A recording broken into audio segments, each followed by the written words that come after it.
So ladies and gentlemen, dear colleagues, welcome to this ERS2022 workshop organized by PhysioAssist, entitled A New Era in Distal Mucus Management. Indeed, pathological mucus, as you know, and especially in distal airways, plays an important role in the pathophysiology of chronic respiratory disease. And therefore, innovations and in airway clearance therapies are key components of the therapy strategy in the management of this disease. So we have a great presentation and discussions this morning. Q&A will follow the talk, and we have end sessions with Simeox, so we will be able to manipulate the device. So I have the great pleasure to introduce the speaker of this session. So FlorenceDanet from PhysioAssist, who will present the Simeox technology. Professor JoaoCarlosWinck is senior consultant in respiratory medicine and affiliate associate professor of Porto University. He has a high expertise especially in non-invasive ventilation and sympathy. And Professor Winck will have the opportunity to talk about the importance of airway clearance in the disease management. And JeanChristianBorel, PhD physiotherapist, is the head of Italian clinical research organizations, with a great experience in clinical research of medical devices, especially in the respiratory field. And JeanChristian will present the results of the HomeCare Simeox trial in patients with non-CF bronchiectasis. So, Florence, it's up to you to do.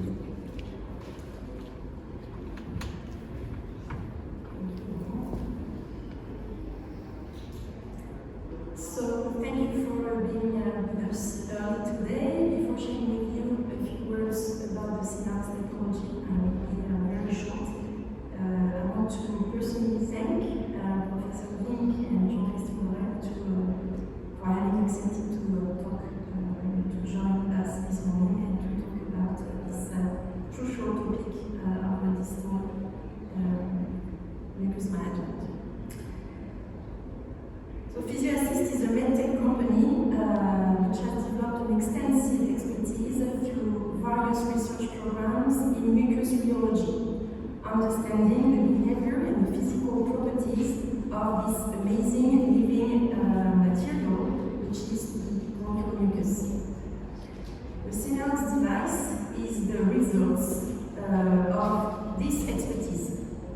It mechanically liquefies mucus and allow patients with a respiratory condition associated with accumulation of mucus in their lungs to comfortably mobilize their mucus, including in the distal airways.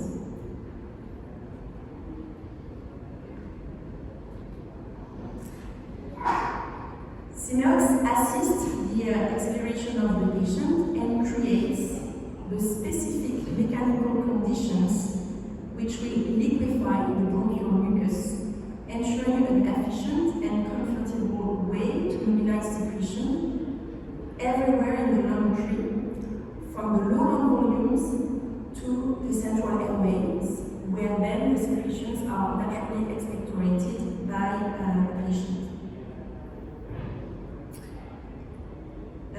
Patients can use Simeox autonomously in the hospital and at home, reporting a better breathing and a better quality of life. Thank you very much.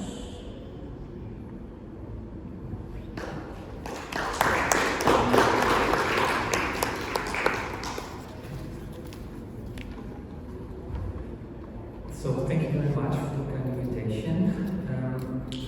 My role is to convince you, I think you are all convinced by the way, that airway clearance is important, and the topic today is bronchiectasis.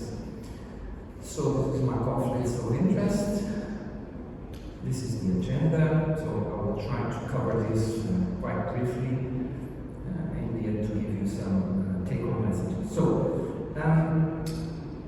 let's think a little bit about the chronic obstructive airway diseases, and COPD is perhaps all know that COPD patients that have this chronic sputum production phenotype are the ones that have a worse prognosis. And we know that chronic obstructive pulmonary disease is also as a comorbidity very frequently bronchiectasis. So we have to rule out in some of our COPD population bronchiectasis. You see here two recent meta-analyses showing a mean prevalence of bronchiectasis in 54.3% of the COPD patients, and also COPD patients that have this bronchiectasis comorbidity have high risk of exacerbation, have more pathogenic microorganisms, and they have more severe obstruction and mortality. So this is also an important message to take home. Not only these associations, overlap syndrome between bronchiectasis and COPD gives an important prognostic value, but also the characteristics of the microbiome. We have seen yesterday on the bronchiectasis session a lot of talks about microbiome. We are more and more knowledgeable on this, and so our bronchiectasis patients that have specific colonization, for instance with the pneumonias, are the ones that have more frequent exacerbations. And who knows if the secretion clearance can also have an impact on this microbiome. One recent paper by Lisa Franks sent us a call about what are the best patient-reported outcomes for airway clearance efficacy. And of course, everybody is talking about volume, we sputum volume, but also on the impacts of secretion clearance on the lung function. These are important, and I think we should also care about health-related quality of life and also cough-related quality of life. There are questionnaires that we can do this. But I would also add from the Lisa Franks article list exacerbation and antibiotic usage. So I think that we have to analyze all these studies on the secretion clearance management, taking in mind these important outcomes. The ERS guidelines published some years ago, 2017, also stress the importance of the airway clearance on the management of bronchiectasis. So it's not only taking care of the infection, the inflammation, taking care of the obstruction, the airways obstruction, but more importantly, the airway clearance is also in the list.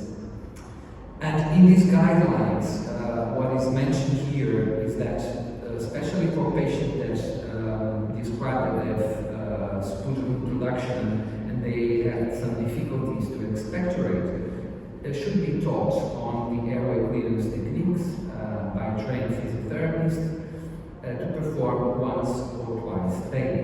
This is something that is not carried out in all countries. This is a more UK-based practice, and I think that apart from these airway clearance techniques, we have also to think about some instrumental techniques. And this is one of the papers that I wanted to discuss with you. This used the high-frequency chest wall oscillation, and compared to traditional manual assisted cough techniques, there was a significant improvement in the inflammation. So it seems like these techniques also have an impact on systemic inflammation, also a reduction of the neutrophils percentage. And so apart from these clinical outcomes that we want to improve, like cough, sputum, quality of life, there is also some impact on the systemic inflammation. This other study also tried to analyze the effect on inflammation. However, there was no statistical difference in the colony-forming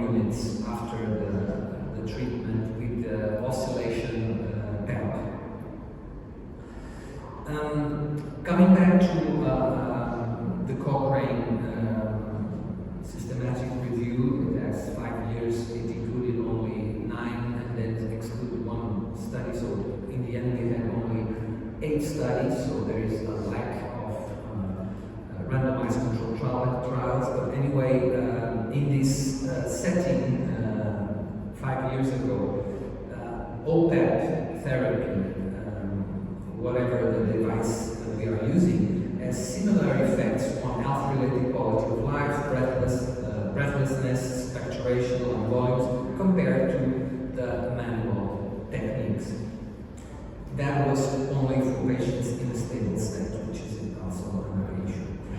A more recent study using also oscillating PEP also had some significant differences in the sputum production. So compared to autogenic drainage in bronchiectasis, this device was able to improve sputum production, and there was also some trend in improvement in quality of life. A very recent and interesting study coming from Asia was using not the traditional instrumental techniques, but I would say a kind of an invasive technique. But in my mind, what this study showed us, independent of what technique it used, is that if you treat sputum encumbrance, if you use some technique to airway clearance in patients with acute exacerbation bronchiectasis, what you see is there is really an improvement in the CT scan, and of course you can see here in the bronchial endoscopy data. So what this study showed us, and that was my take-home message, was if we have some patient that is admitted with an exacerbation of bronchiectasis with acute infection, and if you aggressively manage secretions, what we have as a consequence is the prolonged time to the first exacerbation after discharge. And also there was improvement in the CATs and the Leistner-Cough questionnaire for these patients. So I think that is an interesting study. A very recent study published in Thorax, I think this month, is also showing that using oscillatory PEP in COPD with this phenotype of bronchial secretions just improves quality of life significantly. And so if we have these overlap patients with COPD and bronchiectasis, this is also a useful technique. So to conclude, I hope I can convince you that this disease is here to stay, not only isolated but also as a comorbid COPD. 50% of COPD patients have bronchiectasis, especially the old patients and the very severely obstructed. But sputum production and microbiome have a prognostic impact in bronchiectasis, so if you can improve this condition, we probably have an impact also in the prognosis of bronchiectasis. And also it has impact in quality of life, as I've shown, but we need more robust studies, and hopefully this new method that we are going to hear from Jean-Christian will definitely be another way of improving the quality of life and the secretion clearance in these patients with bronchiectasis. Thank you for your attention.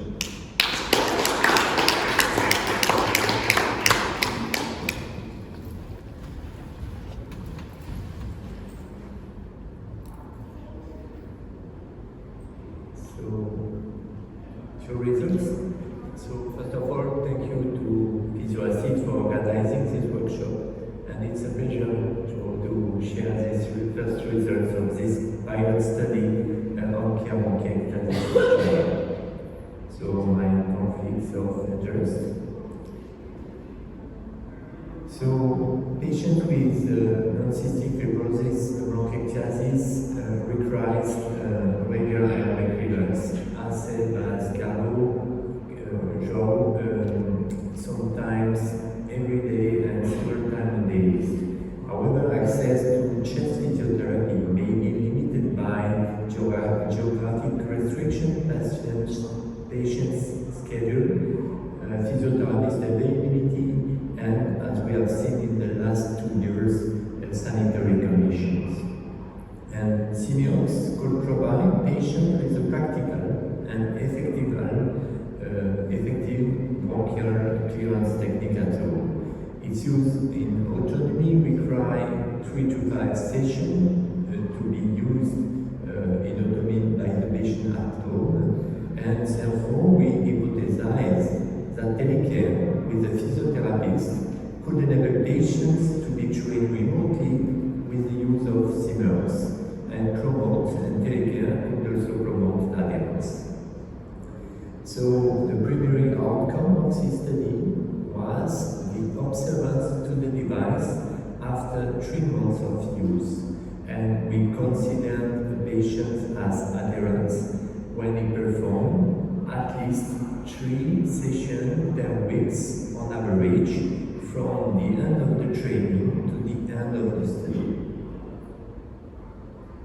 Secondary outcome includes adherence over the time, feasibility of telecare, and we also measure a clinical outcome with the specific quality of life bronchiectasis questionnaire, the St. George questionnaire, the CAT score, the Lancaster cough questionnaire, and also the FEV1 and force vital capacity, and of course we check the safety for the patient. So quickly, after inclusion, the patient, so it's a tricentric non-controlled open label study. So after inclusion and initial assessment, the patient received the Simeox, and physiotherapists carry on specific training to the patient remotely by video conference. And at the end of the training, the patients were recommended to use the device as often as possible, and the physiotherapist called the patient every day, and the final assessment was done after 3 months. 3 months after inclusion. So quickly, the inclusion criteria, of course, bronchiectasis should be confirmed by CT scan. All patients had a bronchoria above 10 milliliters a day. They were hypersecretant patients. Of course, adults, and the patient were in stable state. And patient visiting a physiotherapy office on average no more than 3 times per week, suggesting that they had limited access to physiotherapy. So we included 22 patients, but the analysis presented here is only on 21 because 1 patient were excluded because he received a secondary diagnosis after the inclusion. So the patient were aged about 53 years old, and you can appreciate that they had moderate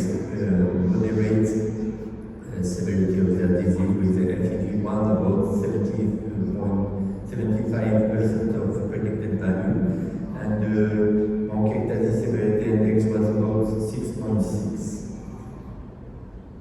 Regarding the primary outcome, two-thirds of the patients use the Simeox more than 3 times per week over 3 months period. The median number of Simeox sessions were about 5 per week, 5 sessions per week.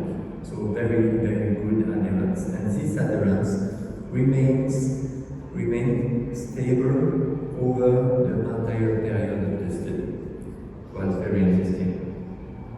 We observed a correlation between the number of physiotherapy score during the follow-up and the average number of sessions over the period, over the number of sessions per week, sorry. So this suggests that telecare may help the patients to be adherent to the Simeox. So regarding the satisfaction of the procedure, with a median number of 9 on a visual analog scale. Regarding clinical outcome, we observed a significant improvement in vitality and treatment burden score in the quality of life bronchiectasis specific questionnaire. There was a positive trend in health perception and social functioning, but there was no change in respiratory symptom and physical role and emotional functioning scores.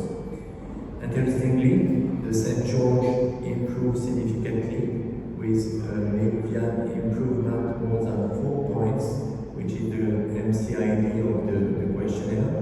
The CAT was also significantly improved with a reduction of more than 4 points or so, and there was a trend in the Lancaster curve questionnaires in improvement. Regarding the lung function, the FEV1, neither the FEV1 nor the forced vital capacity improved or changed during the study. It remained perfectly stable. So, in conclusion, adherence and satisfaction to Simeox after training by telecare in this patient with non-CF bronchiectasis is very high. Both remote training and follow-up by telecare is feasible in this population. The results suggest an efficient technique to improve airway clearance